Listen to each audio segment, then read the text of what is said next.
Dormindo assim, mas depois veio na minha cabeça assim, do nada, a parábola do trigo e do joio. Aí veio umas ideias, eu fui correr, peguei a caneta, comecei a anotar algumas coisas, e aqui está a palavra, irmãos. Diz assim a palavra do trigo e do joio, parábola, né? Mateus 13, versículo 24. Propôs-lhe outra parábola dizendo: o reino dos céus é semelhante ao homem que semeia boa semente no seu campo. Mas dormindo os homens, veio o seu inimigo e semeou o joio no meio do trigo e retirou-se. E quando a erva cresceu, frutificou, apareceu também o joio. E o servo do pai de família, indo ter com ele, disseram-lhe: Senhor, não semeastes tu no teu campo boa semente? Por que então o joio? E ele lhes disse: o inimigo é quem fez isso.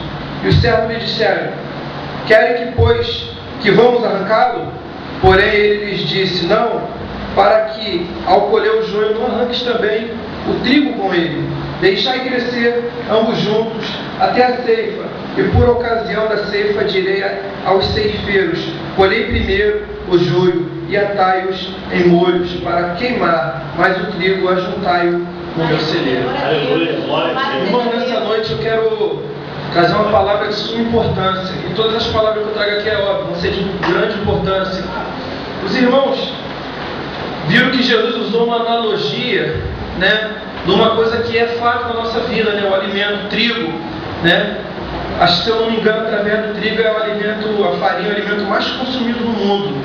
E Jesus se apropria dessa palavra, irmão, dessa parábola, para ele trazer um alerta para a igreja. E eu quero perguntar para a igreja nessa noite: igreja, vocês têm noção do perigo e do problema que é essa convivência do trigo e do joio?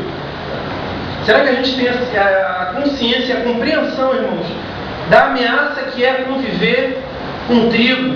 Qual é a ameaça que o joio traz no campo de Deus? Jesus. Isso é muito sério, irmãos. Eu quero alertar a igreja primeiramente, segundamente depois abrir os olhos e analisar como que a gente vai discernir o trigo do joio. Tanto é que Jesus fala que o Senhor do campo fala para os servos dele não ir colher, para eles não se confundirem. Meu Deus. Tamanha seria a semelhança. Falando sobre a plantação, mais uma informação que eu colhi, o trigo e o joio, obviamente, crescem junto, são muito parecidos, exceto na época da colheita, porque o joio fica em pé e o trigo ele se dobra.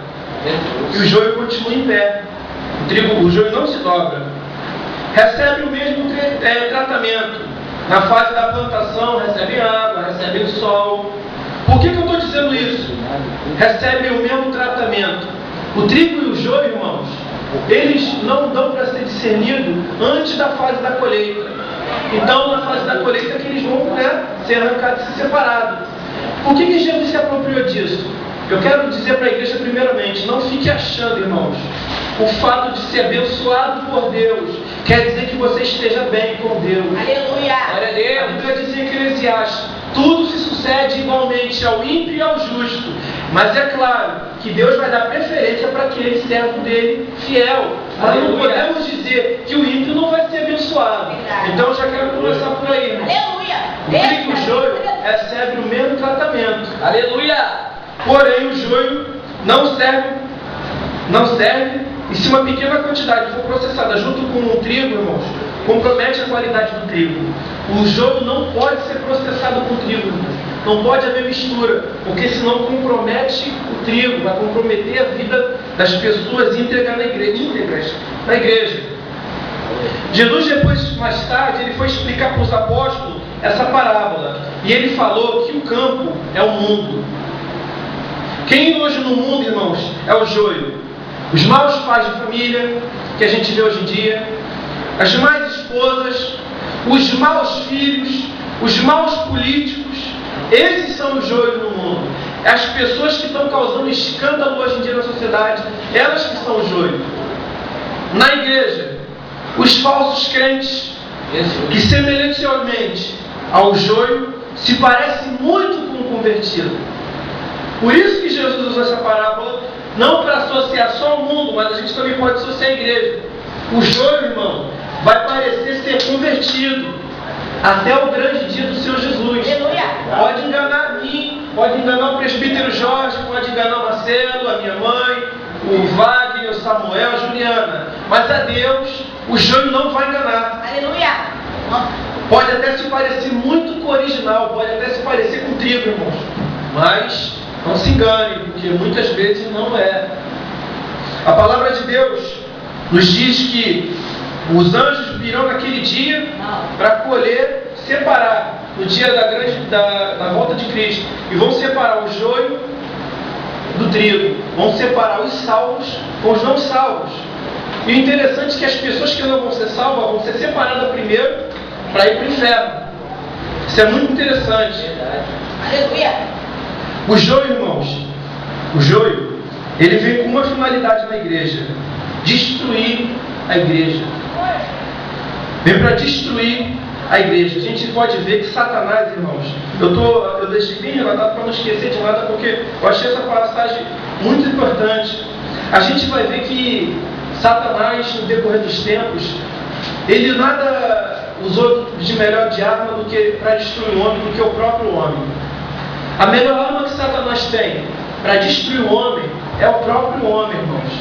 Satanás sempre foi especialista de se infiltrar e infiltrar pessoas para atrapalhar o projeto de Deus. Infiltrou no mundo o pecado, infiltra no mundo pessoas indignas e tem infiltrado na igreja pessoas do mesmo tipo. A gente vai ver que no livro de Jó, que quando o Senhor se reunia com os anjos no céu, Satanás ia também para participar. A gente vai ver que entre os 12 apóstolos tinha um deles que era um joio. Aleluia. Irmãos, não se engane. Aleluia. Na igreja tem joio.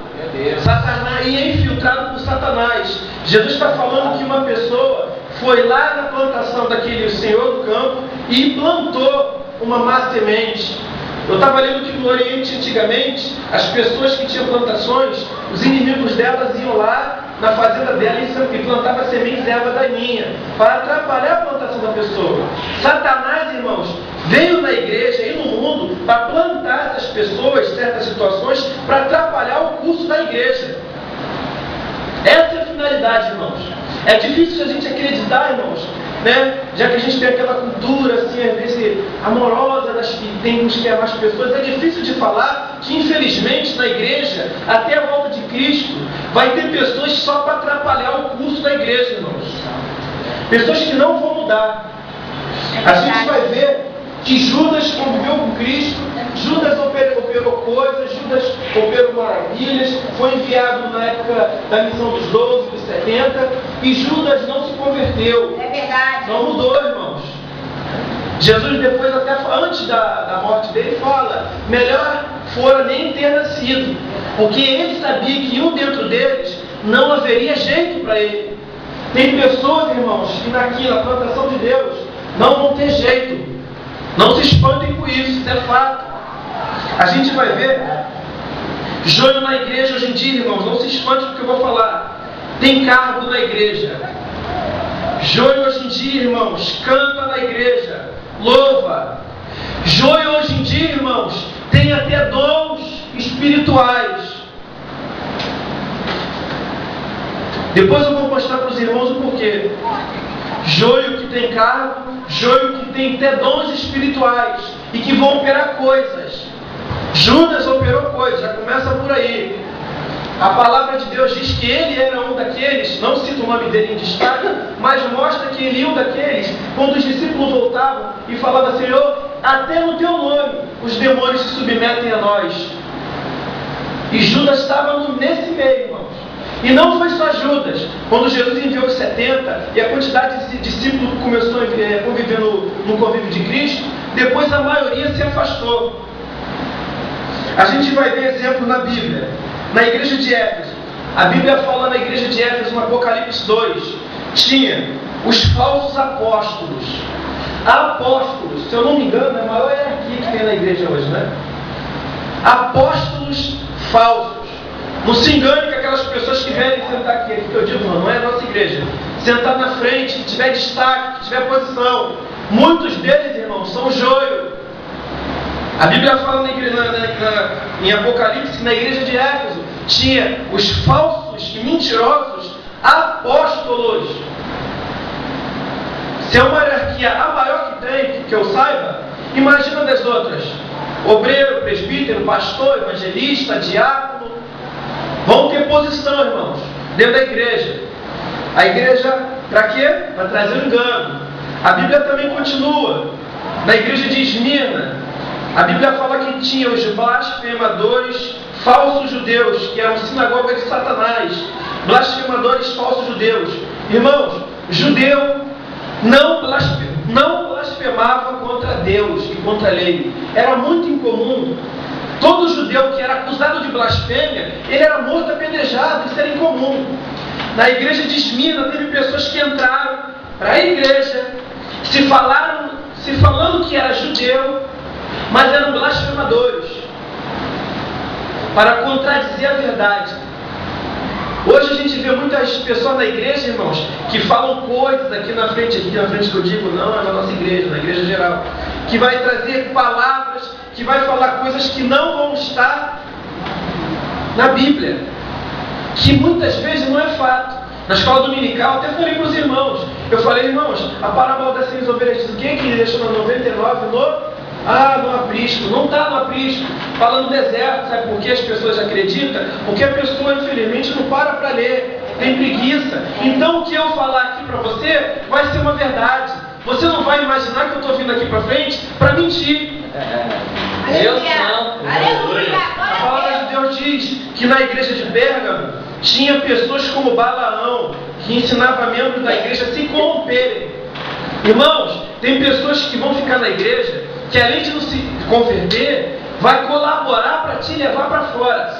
Eu posso dizer, não estou afirmando para os irmãos, vai acontecer isso. Assim, estou dando um exemplo, né? Eu tenho que usar a nossa igreja como exemplo.